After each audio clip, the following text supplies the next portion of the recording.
រុនសួស្តីអ្នកទាំងអស់គ្នាចាពីម្សិលមិញហ្នឹងព្រិលធ្លាក់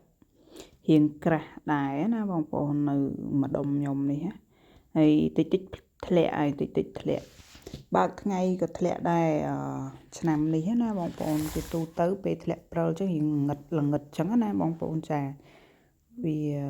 មេឃរៀងពណ៌ប្រផេះចឹងទៅធ្លាក់ហើយតែម្សិលមិញហ្នឹងបើកថ្ងៃក៏ធ្លាក់ដែរអត់ដឹងថាជាព្យុះព្រិលឬយ៉ាងម៉េចទេហើយនៅប្រទេសហូឡង់នេះគឺថានៅពលានយន្តហោះហ្នឹងគឺមាន delay មានពយាជើងហោះហើរហើយនឹងលុបចោលជើងហោះហើរជាច្រើនដោយសារតែព្រិលធ្លាក់ច្រើនអញ្ចឹងណាដែលមិនធ្លាប់មានពីឆ្នាំមុនអញ្ចឹងណាបងប្អូនចា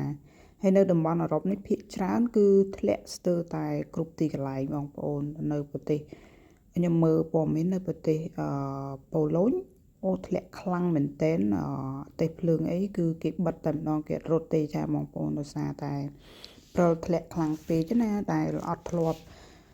ចង់និយាយថាធ្លាប់ជួបពីឆ្នាំមុនមកមិនសូវជាធ្លាក់ក្រាស់ចឹងទេចាអរគុណបងប្អូនជំរាបលាចា